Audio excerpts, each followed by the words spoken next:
one full. Night cannot be so sky. Sky cannot be so sunful.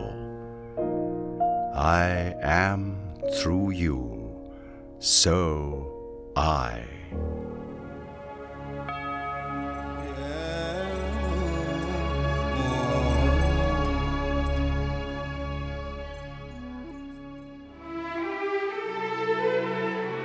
From snows to the sands, and from the coast to the plains, there lies a land that is blessed with unsurpassed natural beauty and cultural diversity.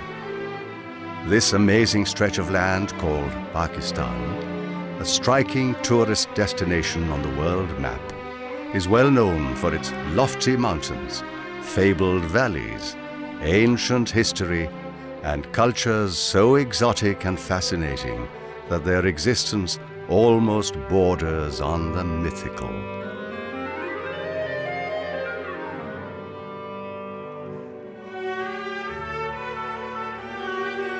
We will start our journey in northern Pakistan, the abode of snows and towering mountains, travel down to the sands of the ancient deserts in the south, glide along the historical and fertile land of the 5 rivers, and finally explore the coast of Makran that stretches for miles along the Arabian Sea.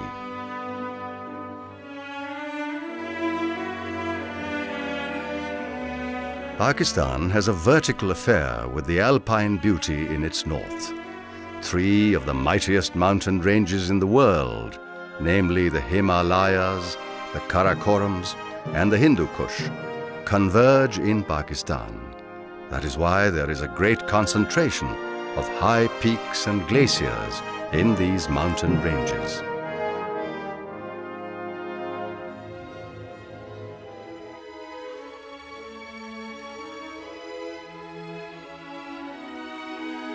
K2, the second highest mountain in the world after Mount Everest, is the jewel in the crown of the Karakoram Mountains.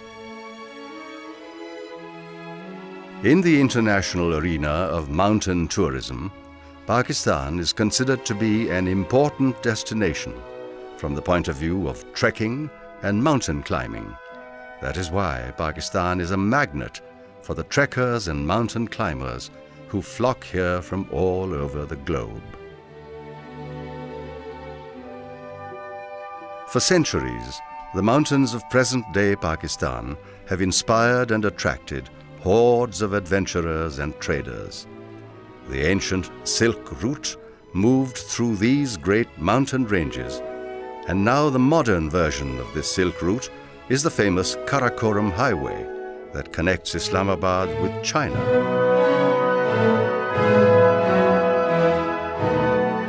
The Karakoram Highway is considered to be an engineering marvel, as it was precariously carved out of the unstable Karakoram mountain range.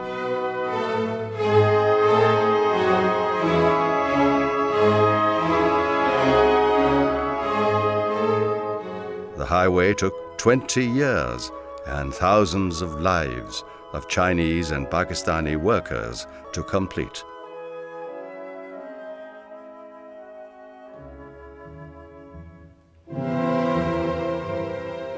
The Karakoram Highway is 1,300 kilometers long and runs into China at Khunjerab, a 4,730-meter high pass, making it one of the highest border crossings in the world.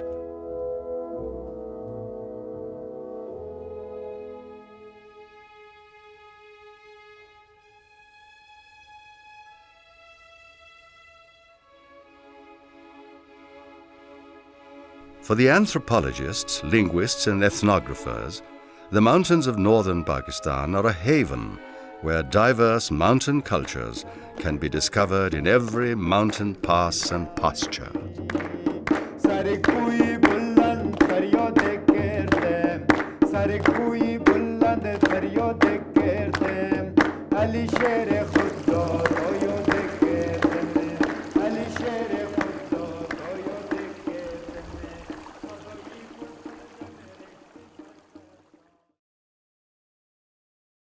Deep in the heart of the Karakoram Mountains lies a fairy tale land called Hunza.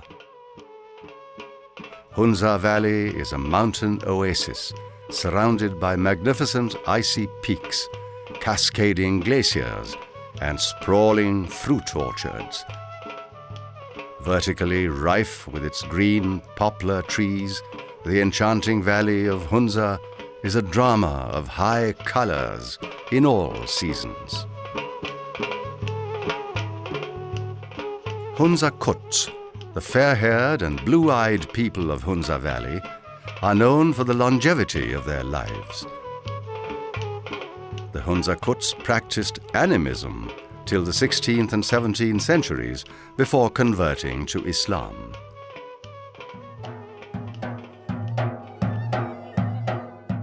But a glimpse of their pagan past is still evident from this shamanistic ceremony, where a local witch doctor, or a bitan, as they call him, conjures up fairies to foretell the future.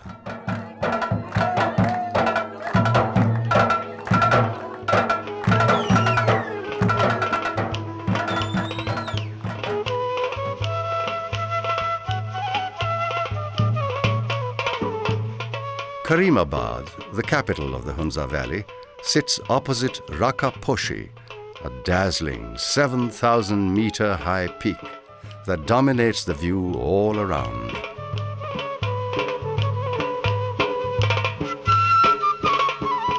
Karimabad has also been the seat of the rulers of Hunza, and its 700-year-old royal Baltit fort has now been renovated and turned into a museum.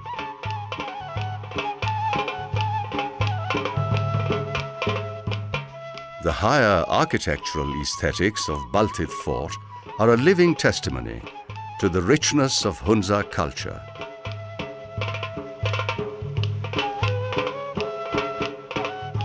Sitting on top of Karimabad village, the fort has a commanding view of the valley and the mountains all around.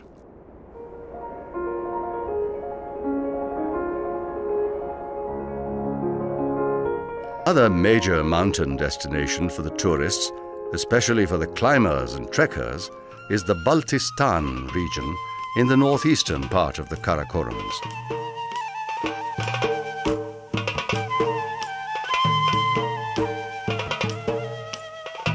Baltistan, also known as Little Tibet, is the home of Baltis.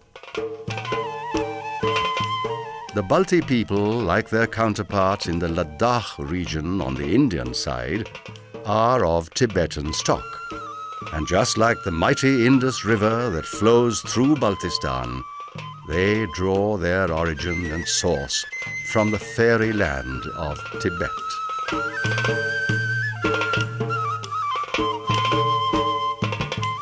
The Baltistan region is mostly a high-altitude mountain desert, dotted with lush green alpine valleys, spectacular turquoise lakes, and home to some of the longest glaciers and highest peaks in the world. Skardu, a dramatic mountain town on the banks of the river Indus, is the capital of Baltistan and a gateway to an endless world of high alpine adventure. Only 30 kilometers from Skardu town is the tourist resort of Shangri-La, a heaven on earth in its true sense, and a place of breathtaking alpine beauty.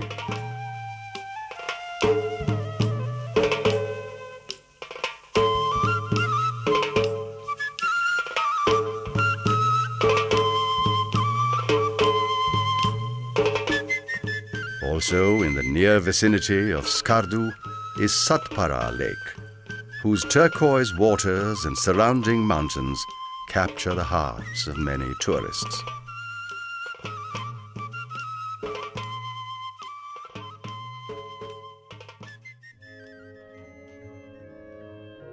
One can also visit and stay in the newly renovated Shigar Fort, which is only 25 kilometers from Skardu, in the lush green Shigar Valley.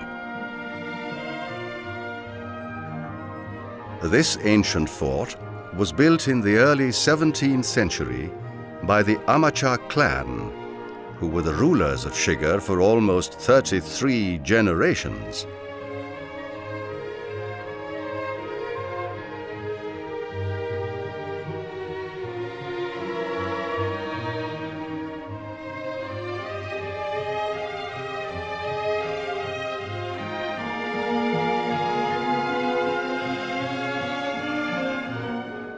The fort has been meticulously and aesthetically restored now and turned into a high-class hotel. Staying at Shigar Fort is no doubt a very royal and unique cultural experience.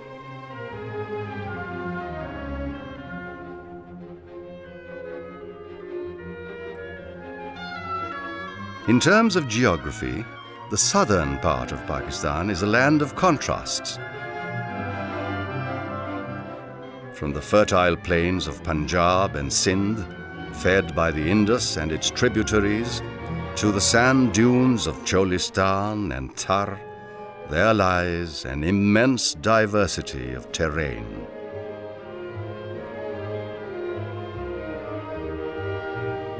The south and central parts of Pakistan are home to ancient civilizations, where history lies scattered everywhere in the form of palaces and ruins that still tell a glorious tale of bygone times.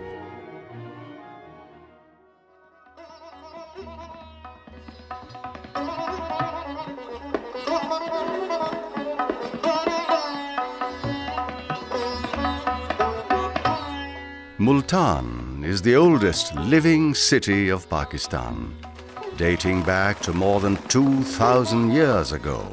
A thriving industrial city of the modern times, Multan has always been a center of politics, art, learning, and culture.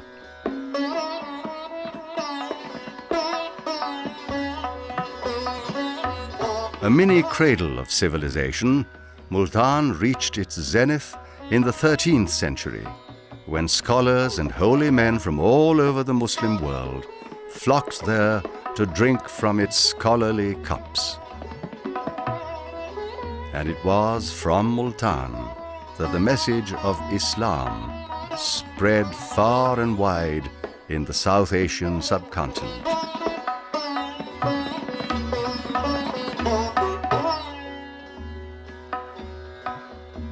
It is these architecturally rich shrines of the Sufi saints that give Multan its radiant colors.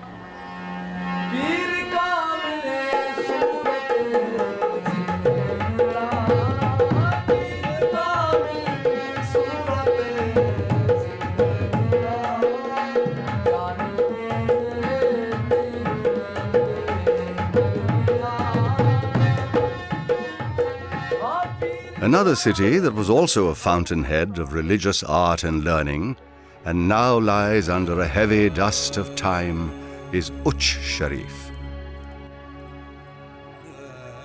Uch was built by Alexander of Macedon on the confluence of the rivers Sutlej and Chenab. Back in the 13th and 14th century AD, Uch was a flourishing city that buzzed with religious, cultural, and literary activities. Just like Multan, it was also a magnet for the pious saints of Islam. Only 3 exquisitely built tombs of these Sufi saints remain where there was once a thriving city.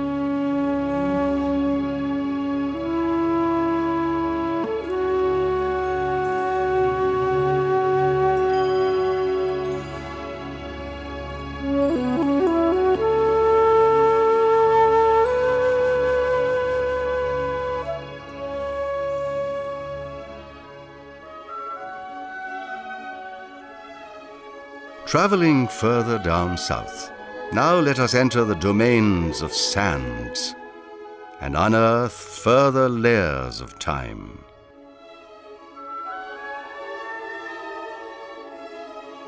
At the edge of the Cholistan desert lies the quaint city of Bahawalpur, famous for its nawabs, palaces, and a wide array of Victorian buildings.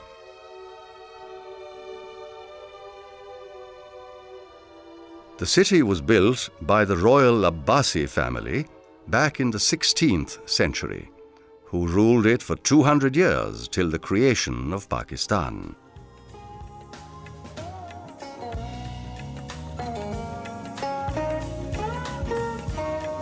The old bazaars of Bahawalpur are famous for their handicrafts, embroidery, brassware, carpets, and scores of other local specialties.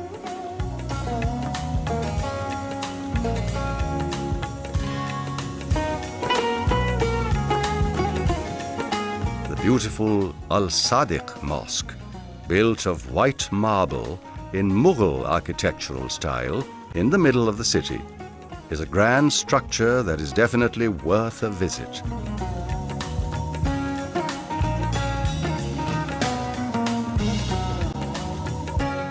Bahawalpur is also famous for its Victorian buildings, relics of the old colonial days. These buildings include Sadiq Reading Library and the Queen Victoria Hospital.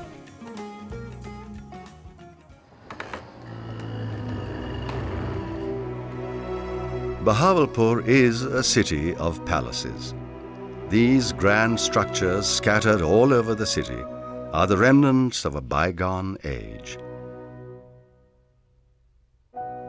Noor Mahal, or the Palace of Light, was built in 1885 in the Italian architectural style.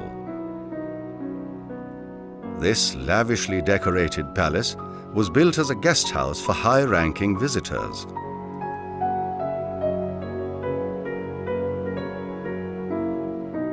At night, Noor Mahal presents an awe-inspiring sight, its beautiful structure awash with dazzling lights.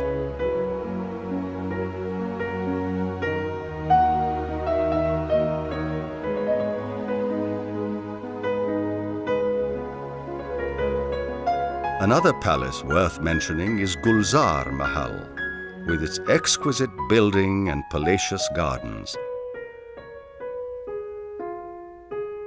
This palace was built in 1902 and served as the residence of the Nawab of Bahawalpur.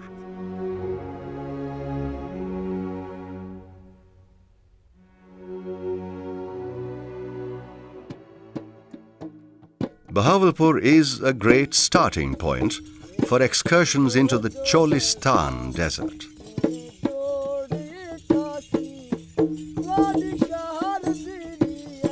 The Cholistan desert is an extension of Thar in Sindh and the Rajasthan desert in India.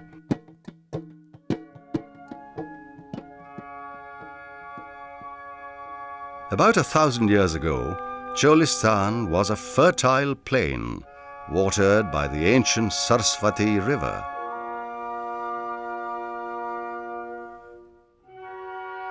But over a period of time, the river dried up, giving birth to a wide expanse of brown desert.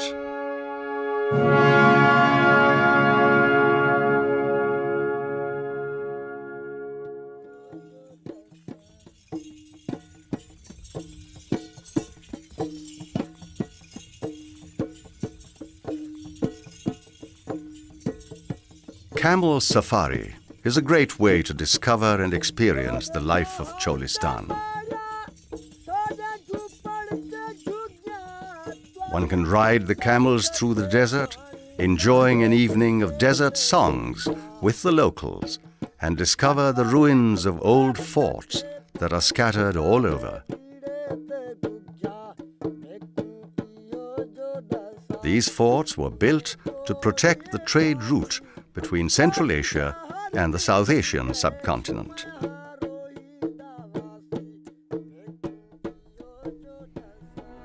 Diravar is a massive fort at the edge of Cholistan as it looms out of the desert like an old ship, wrecked on the shores of an ocean of sands.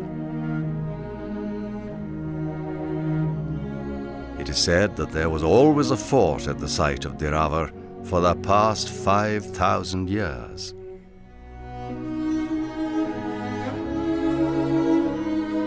The present fort was built by the royal Abbasi family in 1733, when they captured this region from Raja Raval Singh of Jaisalmer.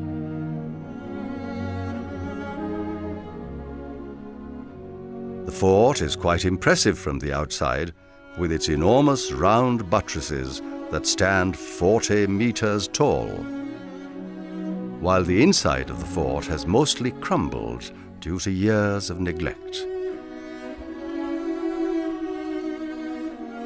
A beautiful mosque built of white marble still stands gracefully outside the walls of the main fort. Let us now move further down south into the province of Sindh, where history turns ancient from old. About 4,000 years ago, during the times of the Indus civilization, there flourished a city on the western banks of the river Indus called Mohenjo-daro.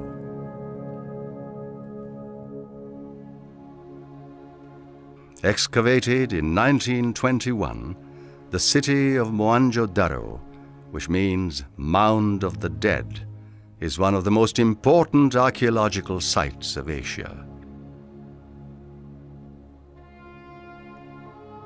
The city of Mohenjo-daro was highly planned and had a strong administrative setup. There were proper laid-out streets and had different sectors reserved for different functions. They had a college, wells, granaries for grain storage. They also had a functional and well-planned drainage system. And of course, for religious worship, they had a main stupa or citadel built on raised ground right above the city.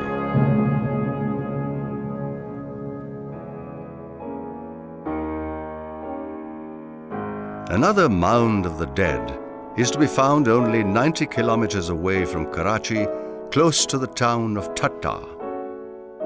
Muckley Hill, or the City of Silence, is supposed to be the largest necropolis in the world, with well over 1 million graves and scores of tombs and mausoleums. The graveyard of Muckley Hill is spread over an area of about 8 kilometers north to south and has been declared a World Heritage Site.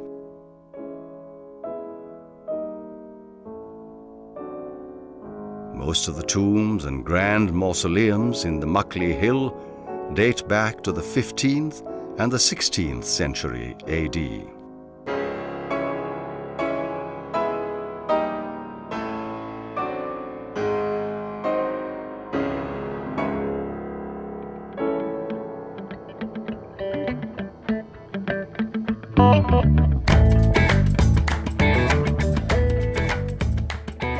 We are on the final leg of our journey, traveling on the Makran Coastal Highway that stretches along the coast of the Arabian Sea from the city of Karachi to the port city of Gwadar.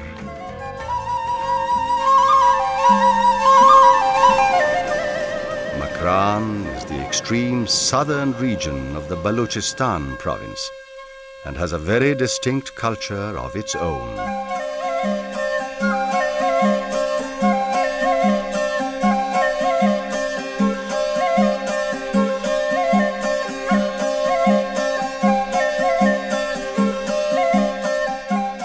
The topography of the Makran region is quite diverse and interesting.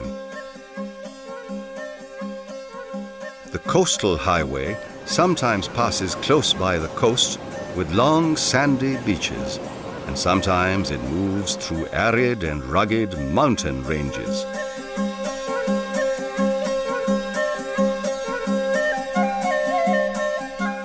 The mountains of Makran are bizarre art galleries of nature.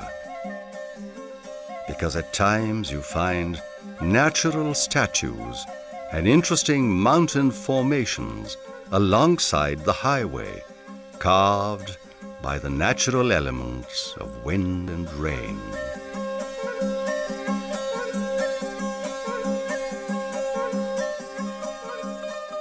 And then there are the sand dunes of Pasni, a small fishing town about 150 kilometers before Gwadar along the coastal highway. These sand dunes that seemed to have been transported from the Sahara Desert are the highlight of Pasni town. These sand dunes and the deserted beaches of Pasni are its main tourist attraction. The people of the Makran coast are dark-skinned and have African features. They are believed to be the descendants of African slaves brought by Arab merchants to the South Asian subcontinent.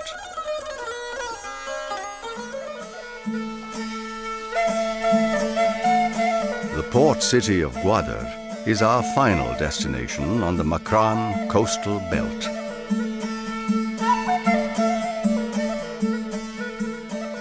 This beautiful city, built on the shores of the Arabian Sea, is a spectacular place to visit with its hammerhead cliff, beautiful sandy beaches, and clean sea waters.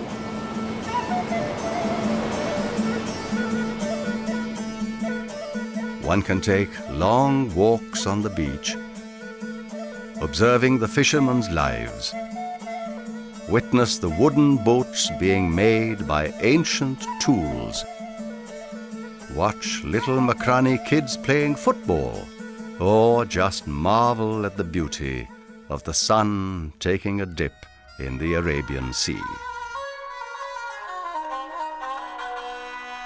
Spectacular bird's-eye views of Gwadar city can be seen from the top of the Hammerhead Cliff.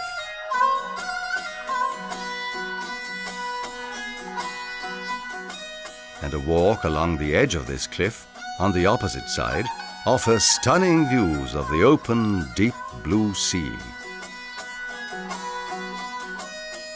A five-star hotel has also been built on the Hammerhead Cliff to provide excellent room and board to visiting tourists.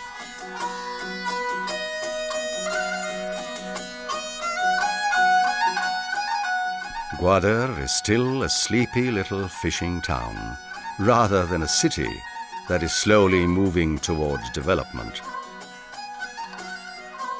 A deep-sea port has been recently built in Gwadar, and soon, with the arrival of big ships, a new chapter will open up in the life of this promising town.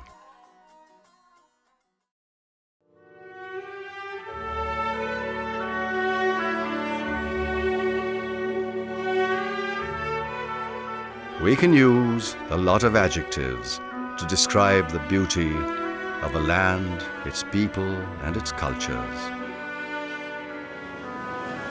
But it is the humility of the spirit of that certain place and its people that evokes the desire in you to go there. And it seems that in Pakistan, the humility of that spirit is still intact.